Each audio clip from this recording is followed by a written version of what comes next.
Енергетската криза и натаму е во фокусот на вниманието на домашната, но и на светската јавност. Но еден од настаните кои може би овој период ќе одбележат земјата е почнувањето на скрининг процесот за диалог со Европската Унија. Во овој издание на Тренинг, мој соговорник е евроамбасадорот Дејвид Гир. Добре дојдовте во емисијата. Ви благодарам што ја прифативте поканата за гостување. Добро вечер. Амбасадоре, светот го тресе светска криза. Руската инвазија врз Украина создава големи главоболки за европските лидери.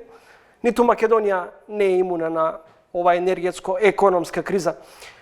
На стартот, може ли да се очекува помош од Брисел во однос на справувањето со ова, може би, една од најдлабоките досегашни кризи во поновата историја? Thank you very much for the question and for the invitation for this interview. The Russian invasion of Ukraine will turn out to have been a defining moment with enormous implications for Europe, this continent, and beyond. Of course, it represents a challenge to the international legal order, to a rules-based system which respects sovereignty and territorial integrity. It also has huge implications on security, security for the whole continent, and we've seen how that has impacted on countries such as Finland and Sweden in their posture vis-à-vis NATO. And it has had, of course, direct implications for many people on the ground in terms of refugee flows, disruption of the economy, pressure on prices and food. And we've seen the consequences of the food prices moving up, and also on the energy side, where we have seen both issues of supply and costings coming together. So all of this together has meant that it has had already very significant impacts on populations throughout Europe and beyond. And that's in the short and medium term. In the longer term, we will also see the environmental impacts and other aspects of this unjustified and unprovoked war by Russia. This country has taken a leadership role, has been very clear and has acted with moral authority in supporting the Ukrainian people. Now, as I've said, on the energy side, which I think is one of the first areas of concern, we are all in this together. We are seeing the pressure of prices, and we have seen supply issues. For the European Union, it's become clear that Russia is not a reliable supplier. We've seen a reduction in our dependence on gas from some 40% to about 9%, and this will be phased out further. But we've also seen the consequence for supplies and for prices. What is important is that we're in this together, that it's not just the European Union. The steps that we take in the European Union, we also need to take into account the Western Balkans in that. And we're already seeing that for example, we established a joint energy platform which this country is very actively engaged in to look at the issue of joint purchases of gas, etc. So as we go forward, what's important is that we look at common solutions and we see how we can help this country as well as at the same time the European Union in addressing these issues of supply and of prices. 2023, поточно идната година, ќе се одбележат 20 години од подпишувањето на Солунската агенда, каде Брисел, односно земјите членки се обрзаа дека Западниот Балкан, земјите од Западниот Балкан ќе мора да бидат што побрзо интегрирани, односно да бидат дел од Европската Унија. Дали овој процес може од најава да се претвори во дела? I think we have to recognize that the path to the European Union, for many different reasons, particularly for this country, has not been smooth. There have been difficulties on the way and delays, and people have had frustration and disappointment. But nonetheless, the logic of enlargement for the Western Balkans and for this country is very strong. And as I've said, it's a logic that runs through mutual security, mutual stability, state building, and prosperity. So it's a very powerful logic. And we've seen momentum. We've seen important steps taken recently. we've opened negotiations with North Macedonia and with Albania. This is an important development. We've seen the first meetings on screening, intensive meetings around screening.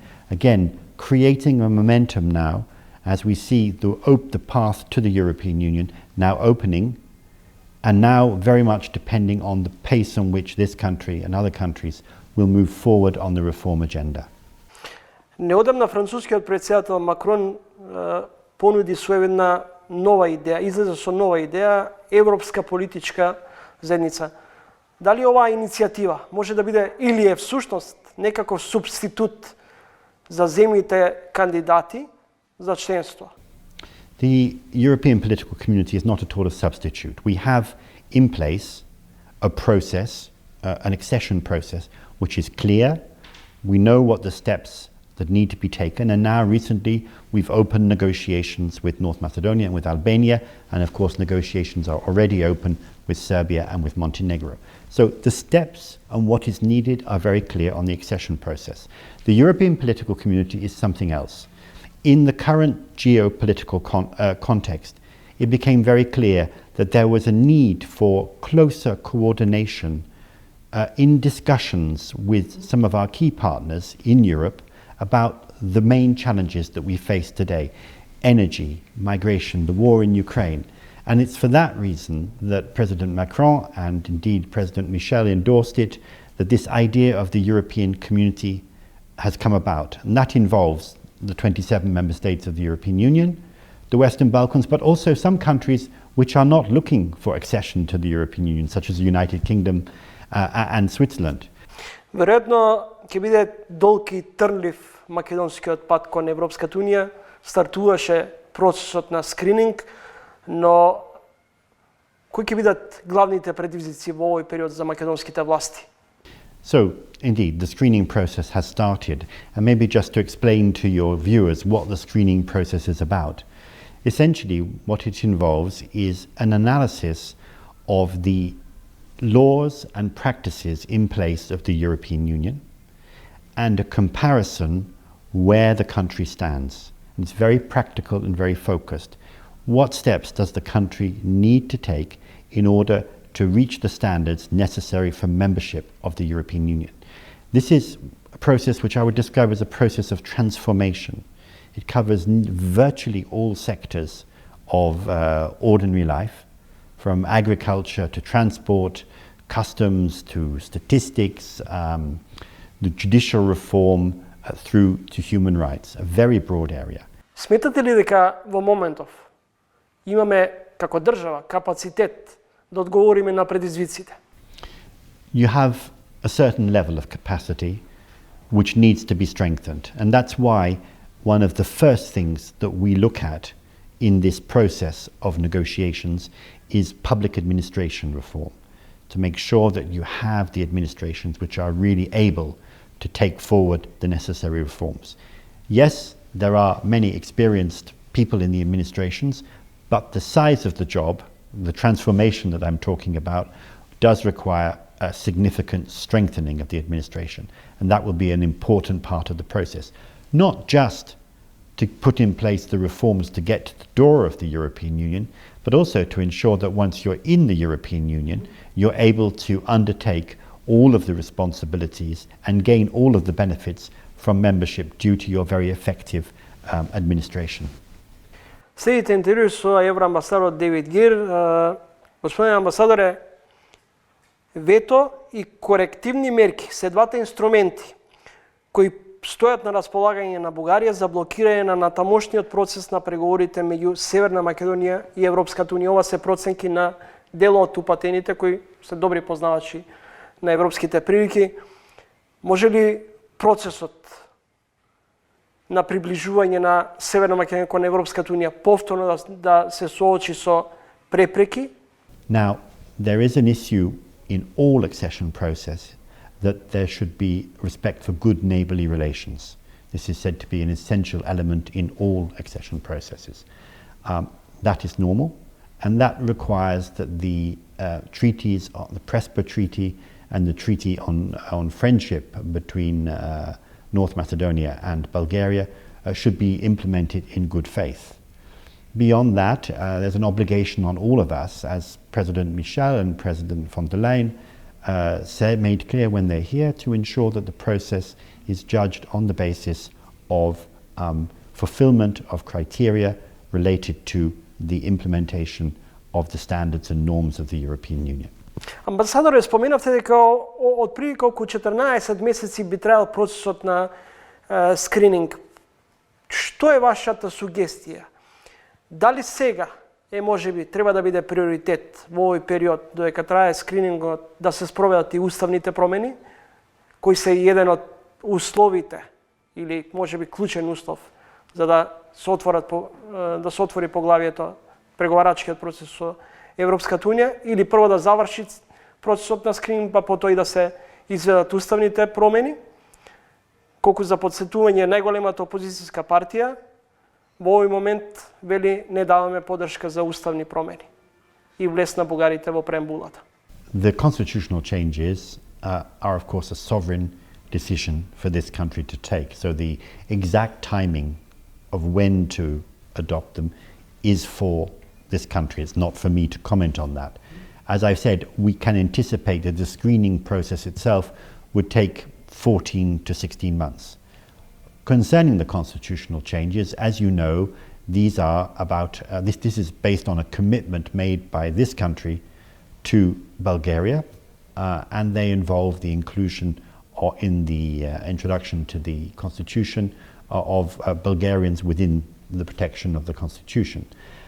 You know, this country has a good record on inter-ethnic relations already, and such a step would reinforce that already positive record.